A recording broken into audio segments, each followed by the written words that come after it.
we're headquartered here in 30,000 square feet right here in the building. Our affiliation with Florida Tech is now in its 11th season.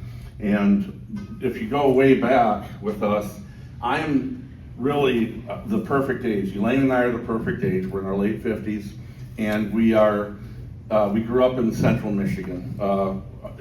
We, with our own eyes, saw the decline of what we knew to be engineers that had very heavy hands-on, skilled trade level stuff that it was one of the things that made this country great, right? In the golden age of manufacturing and in the golden age of automotive especially. Automotive has always been my passion, split between that and the aerospace industry. And we saw companies, great companies, Honda, Nissan, Toyota, come into this country and literally crush the auto industry, right? And if you're old enough, you remember that, right? And so, my father had a mechanical degree in mechanical engineering, chemical engineering, nuclear, and nuclear scientist that worked at Argonne National Labs. So I grew up with this ultra nerd, right? And I was the only child, but I wasn't the one that wanted to. Some of you have heard me say this before. I wasn't the one that wanted to design the lawnmower, but I always ripped that baby apart, made my mom cry, but it always ran when I put it back together. So I was the grease monkey of the family, and so the skilled trade side of things was really important to me. We saw this division, right? And a lot of people wonder what happened to manufacturing in the 70s and 80s, and if you don't have to dig too deep to see what happened in America. Elaine helped put me through college. I became an aircraft technician, and I'm a pilot too, but just a private pilot. But the aircraft technician part of me saw that these high performance vehicles, like airplanes are, also that technology also applied in the motorsports industry. So when I became an aircraft technician, I started working for charter companies and so on, and we moved to Florida in 1989 so that I could go to work for the Cessna Aircraft Company in Orlando. I spent 17 years there, and one of the other things about my family is that I grew up in a racing family. Now Elaine was the polar opposite. She grew up as a Mennonite. She wore dresses and bonnets to school, so, but the opposites attract, as Paula Abdul showed us, right? Or sang about. And so I grew up, we moved to Florida in 1989 so that we could go to work with the Cessna Aircraft Company. She ran a home daycare, and we were doing pretty good, right? We had a good professional career going, and I asked her, I said, what do you want to do? You put me through college, what can I do for you now? What is your dream? And on one of our very first dates, we went to a racetrack, and there was these jet-powered dragsters, and they always intrigued her. And so she said, I'd really like to give this drag racing thing a try. And so effectively, we built her a couple piston engine cars, like all race car drivers, like Josette wants to do. She wants to go faster all the time. I always hear about that. And so I said, well, let's just merge my two passions, and I'm going to build you a jet car in a little detached garage beside our house. We built our first jet car called the Mystifier, and the rest is history. We've been very fortunate to, back when there was a heads-up competition for jet cars, we were very fortunate. We ran for 4 years with the International Hot Rod Association, and we won 2 world championships. That was pretty neat. If you visited our shop, and a lot of you have, you'll see there's world championship trophies and race trophies and all this stuff. The IHRA eliminated their top 3 positions for financial reasons. The jet racing category was one of those categories. And now today we're an exhibition category. The largest sanctioning body in the world, the National Hot Rod Association, has us as exhibition cars. Elaine and Josette back here, they'll go out and match race each other, literally all over the world, mostly North America, but we've shipped overseas and so on. And so recently, just a couple weekends ago, the NHRA, we've worked really hard. Well, stepping back, I guess I can say, we now we can't race for a championship. Now we can't race for a trophy at the end of the night and prize money, which we didn't mind. We didn't mind, but we thought, well, what are we really doing here, right? And we both, it didn't take us long to agree that we had a platform that a lot of students, like we see at Florida Tech, are interested in. And we had a platform in this racing thing, and we build the cars from scratch, right? And so we said, let's align ourselves with some universities and other post-secondary education, and let's take this opportunity that we have to help educate students, not just engineering students, we run a lot of them through. Let's make at Larsen and ATG about 80% of our workforce students from these universities. We had extremely successful relationships with universities right off the bat.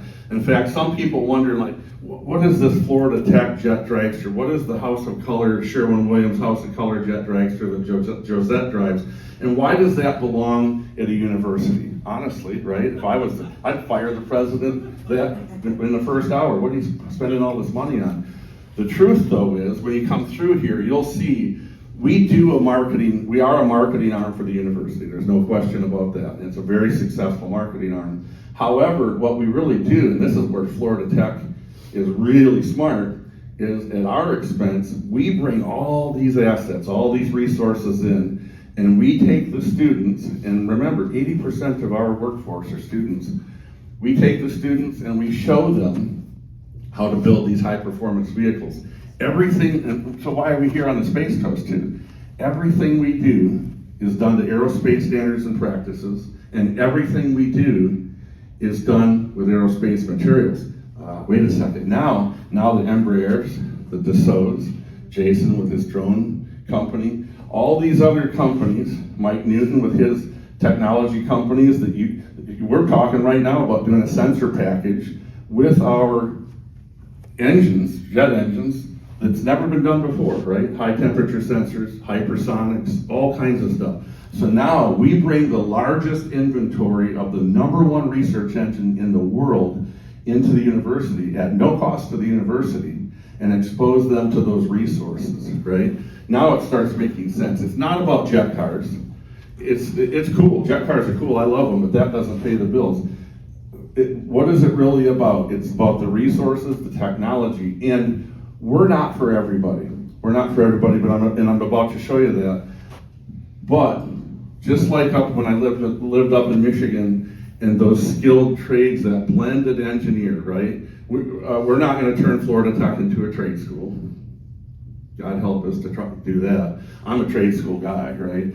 But what we are going to do is that little sliver of the pie that's left, where an engineer has to be able to effectively communicate on the shop floor, or an engineer has to be able to communicate in the boardroom. Those are the people that we target. That's our audience. We have done so well at this point now. The Northrop Grumman's, I'll pick on Northrop Grumman, but it's a number of brands here on Florida Space Coast. They come to us now and they say, you know, we have these classified projects, and we can't tell college students or even Larsens about what those are. But what we really like you to do, since a jet car is just an airplane with the wings mounted the upside down, we hope you don't fly one, Josette. I've seen that happen. You can't parallel park them, regardless what the two blonde tornadoes say.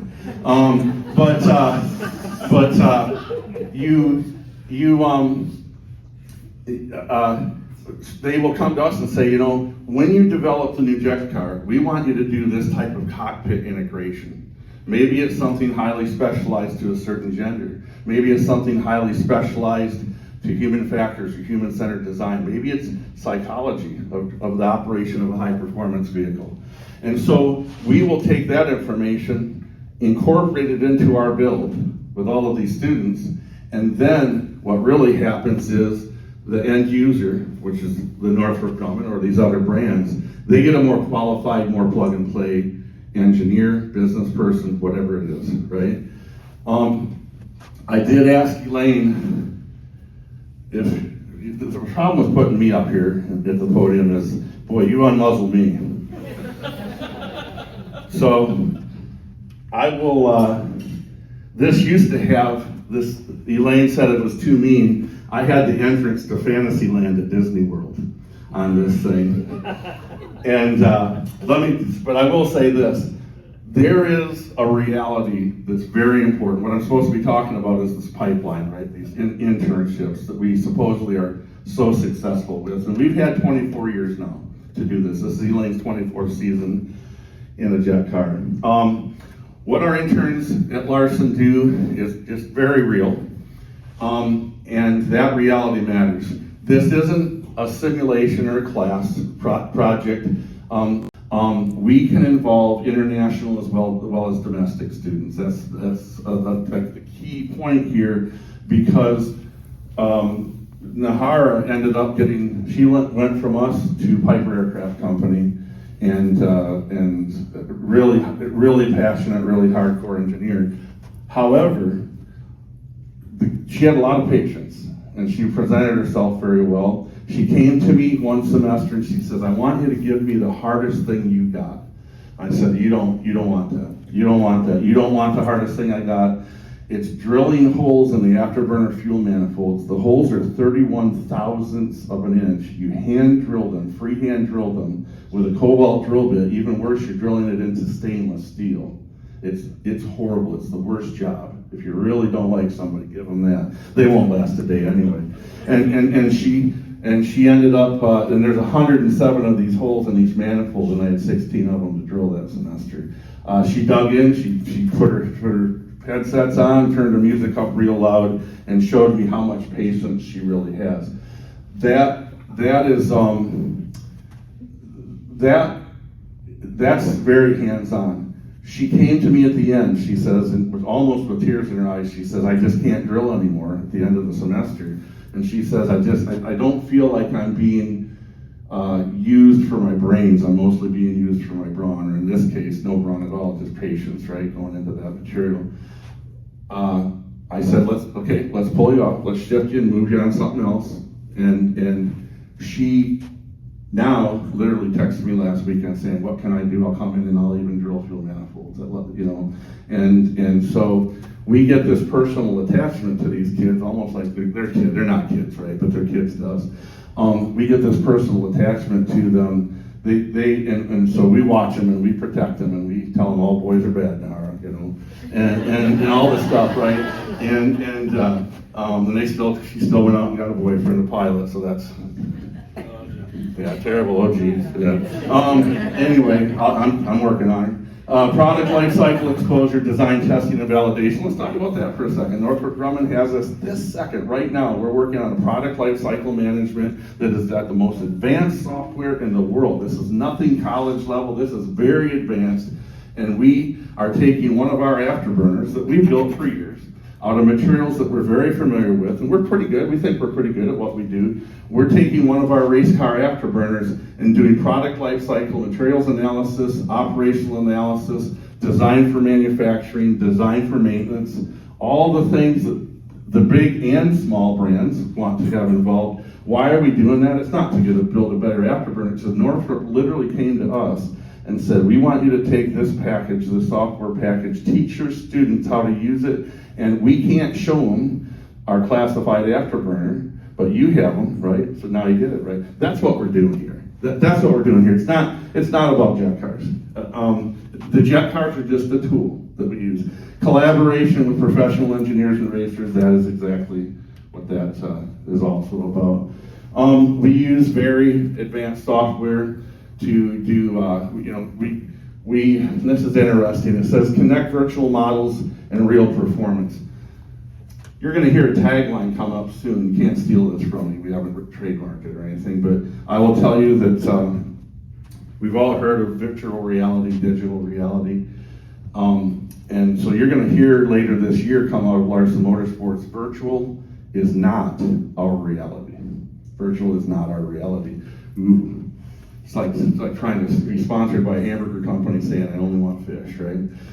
Siemens Digital Industries, we're working with them because there are companies, many companies, that don't know that digital will take them to the next level.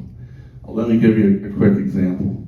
If you work with Boeing or one of the big brands, everything they do now, everything they do is designed in a virtual environment. Everything they do is designed using digital twins. It doesn't happen any other way. It's the way big business is done. Automotive manufacturers, all these others.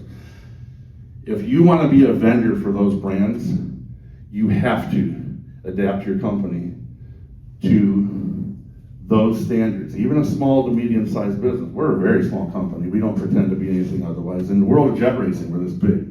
But in the world of motorsports, it's that big, and even in the world of real world, I can't get my fingers together tight enough, right? Very small company.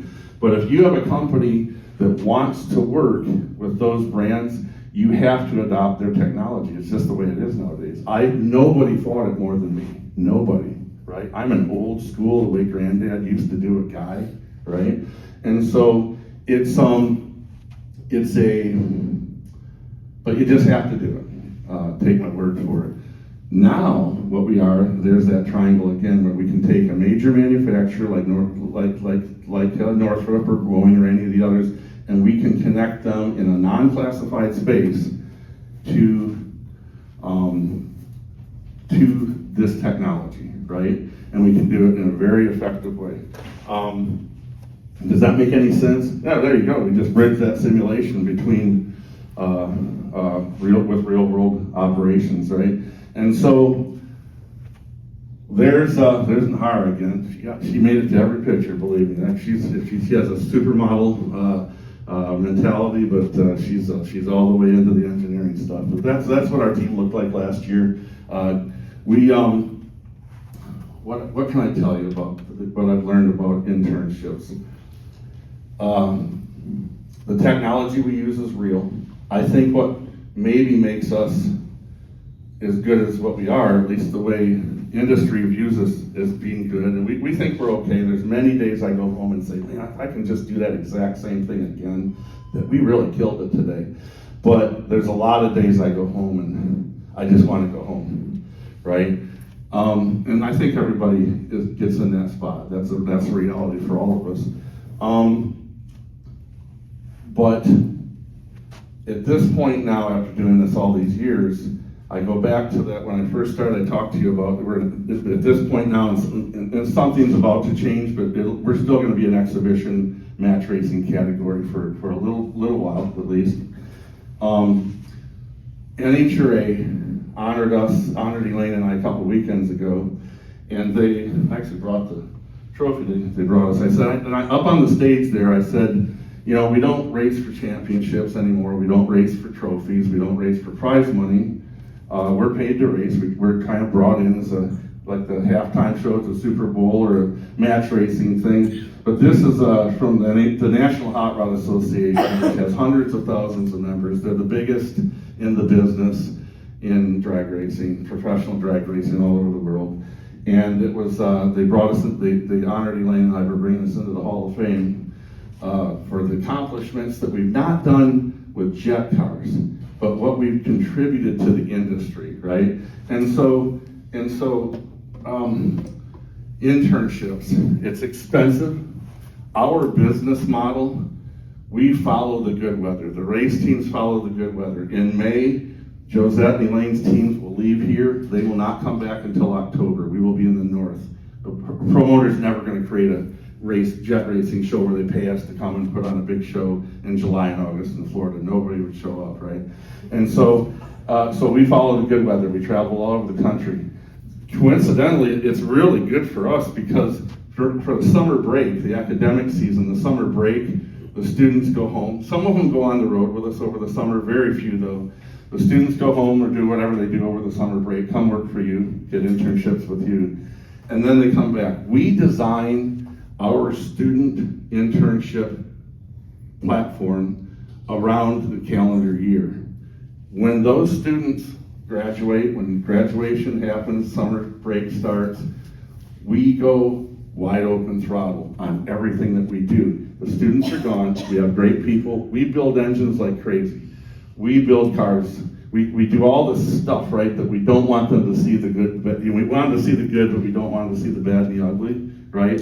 We want them to think, we want to train them. At this time of year, there's almost nothing that happens over there when there's not at least 1 or 2 students involved with one of our professionals, right? And so we manage the season of students, the academic schedule, very carefully, right? When they come back in the fall, that day, our workload changes, our work scope changes. It's because they're gonna be in your internship to learn, whether they're paid interns or not. You may want an engineering intern, but it's not an engineer at that time, right? And they're building experience. That's why they want these internships with you or us or whatever. And so I think the successful internships are the ones that are highly managed by an individual. For us, because of the safety consequences, it's almost 1 or 2 to 1, right? And so it's something we have to be very cautious with. The other thing is, I said that free labor is not free. There's been many times that I didn't do my job. It was my fault, not theirs. I didn't keep up with them, and $50,000 later, there's another turbine wheel going into an engine where there was a mistake made, or there's an engine coming apart, that type of thing. The stuff that we touch is expensive, right? And there's a lot of stuff on the Space Coast here that's expensive. And so management, current technology, that's what they want to be learning, not 5-year-old technology. And really just the race cars are just the cherry on top, really. They love coming in, they love doing things that are exciting. Our internships, those positions move every day. We are a living, breathing facility, just like the places that you're from. And so we move them around a lot based on whatever the workload is at the time.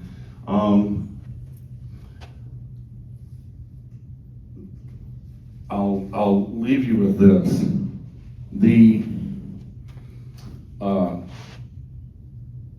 Our success really is driven by the partners that we have. It's honestly what SCATI's all about, right?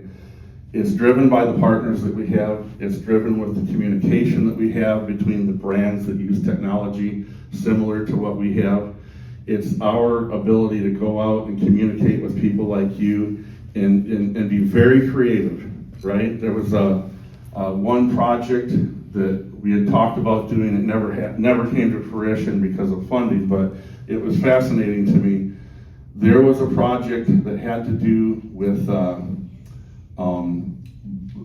blood and plasma being brought into war zones, right? And you have to be very careful with blood cells, and a damaged blood cell or damaged plasma is no good in a war zone when they dropped it. And it wasn't just war zones, it was like national emergencies, hurricanes, wherever people needed help.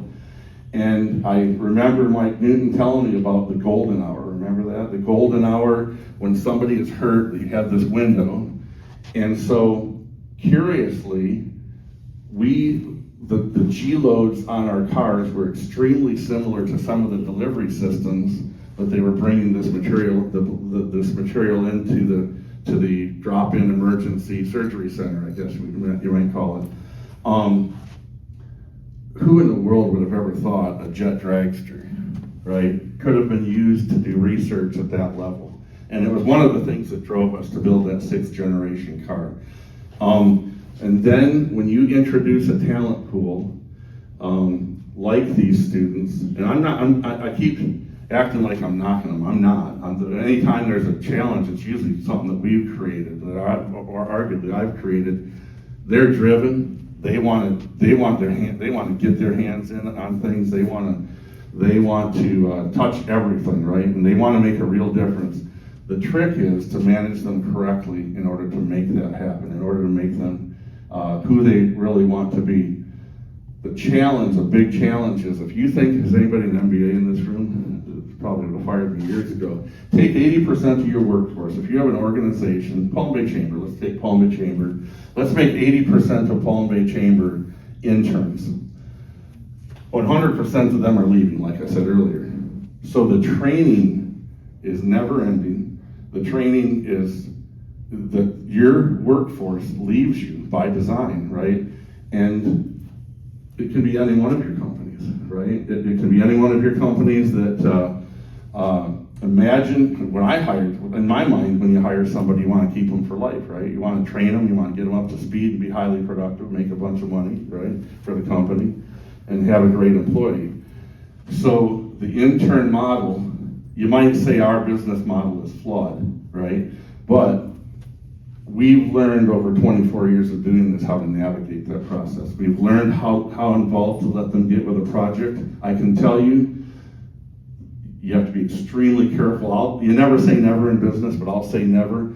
I will never put a student in charge of or leading a project that is critical to the financial side of the company, right? And it's nothing against that individual, because everybody's different, but we've done that.